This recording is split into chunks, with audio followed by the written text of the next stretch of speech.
Shalom, Bapak Ibu, saudara-saudara sekalian yang dikasihi oleh Tuhan Yesus Kristus. Pada kesempatan kali ini, saya Yuhedi, selaku mahasiswa PPL, akan membawakan sebuah renungan yang berjudul Kepemimpinan yang Bijaksana dan Setia pada Kehendak Tuhan. Baik Bapak Ibu, saudara-saudara sekalian yang dikasihi oleh Tuhan Yesus Kristus, sebelum kita masuk dalam pembahasan, marilah kita membaca dari kitab 1 Raja-Raja pasal yang pertama, ayat 1 sampai dengan 27. 1 Raja 1 pasal yang 1 ayat yang pertama sampai dengan 27.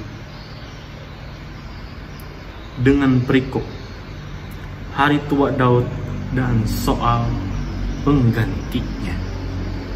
Saya akan membacakan satu ayat saja untuk menjadi landasan kita dalam sebuah renungan ini. Ayat yang pertama, 1 Raja-Raja 1 pasal 1 ayat 1 sampai 27. Dengan perikop hari tua Daud dan soal penggantinya.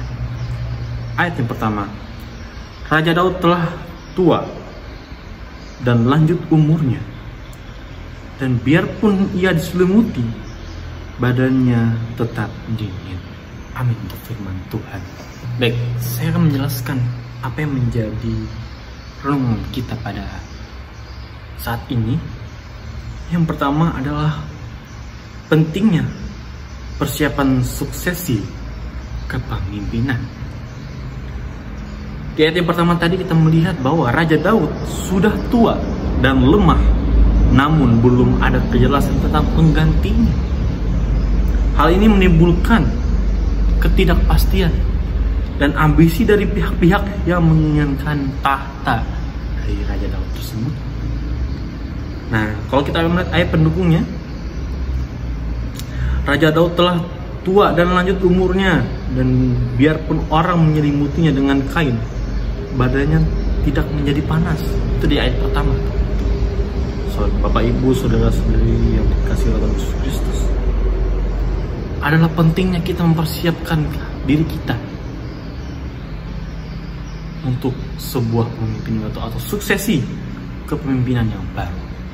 Yang ketiga atau poin yang ketiga, pentingnya nasihat dan dukungan orang bijak.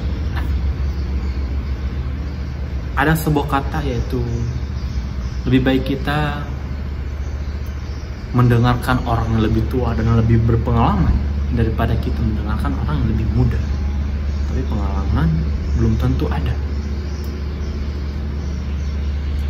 Kalau kita melihat apa yang menjadi sebuah permasalahan dan atau penjelasan dalam poin ketiga, yaitu Nabi Nathan dan Batsheba bertindak bijaksana dengan mengingatkan Raja Daud tentang janjinya untuk mengangkat Salomo sebagai raja.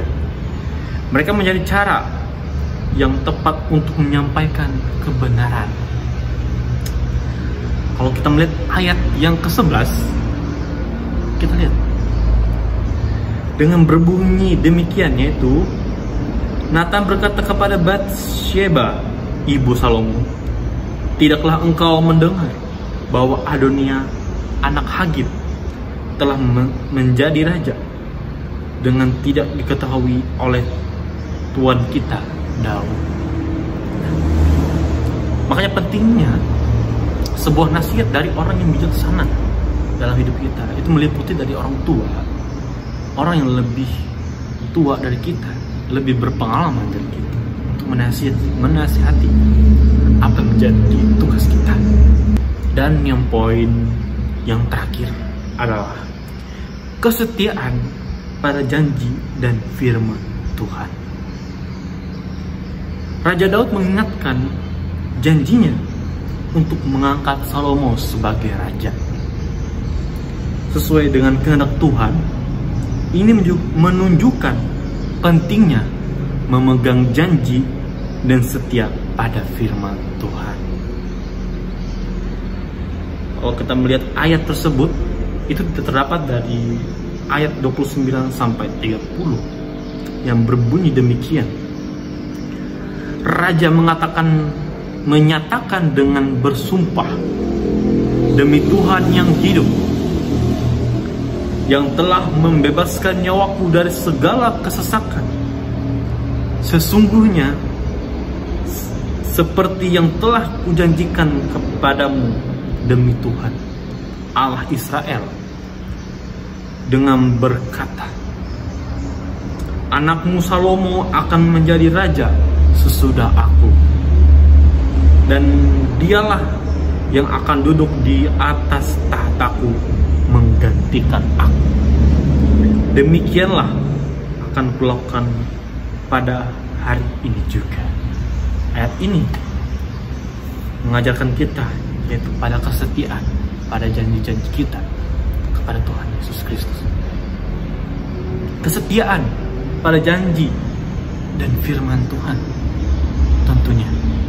Sebagai penutup dari renungan kali ini, ada pesan yang saya bawakan kepada kita semua dari apa yang telah kita baca dan kita renungi dalam renungan kali ini, firman kali ini.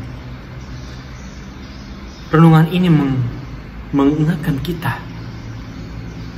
akan betapa pentingnya persiapan dalam kepemimpinan.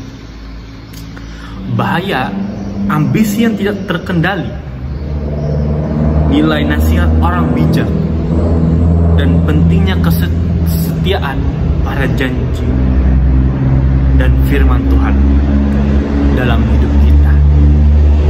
Itu yang menjadi pesan pada kita saat ini. Sebelum saya menutup firman Tuhan atau renungan singkat pada saat ini, mari kita bersatu hati dalam doa untuk mengakhiri renungan kita pada saat ini. Mari kita bersatu dalam doa. Tuhan Allah Bapa kami yang bertata dalam kerajaan sorga, terima kasih ya Tuhan, segala puji dan syukur yang telah Engkau berikan kepada kami, sehingga pada renungan singkat saat ini Tuhan, kami diajarkan untuk mempersiapkan segala sesuatu, untuk segala sesuatu, terutama dalam kepemimpinan dan firman Tuhan, kesetiaan juga dan firman Tuhan. Engkau memberkati setiap apa yang telah Engkau berikan kepada kami ya Tuhan. Pada saat ini kami anak-anak-Mu telah mendengarkan sebagian dari firman-Mu ya Tuhan. Tolong Engkau berkati firman-Mu ini ya Tuhan. Engkau berkati yang telah memberikannya. Engkau berkati segala yang berperan penting dalam hal ini. Terima kasih Tuhan Yesus. Kami tutup firman Tuhan ini hanya dengan satu nama, yaitu Tuhan Yesus Kristus, Juru Selamat kami. Haleluya. Amin. Amin untuk firman Tuhan. Sampai bertemu kembali di lain kesempatan. Tuhan Yesus memberkati kita semua. Shalom.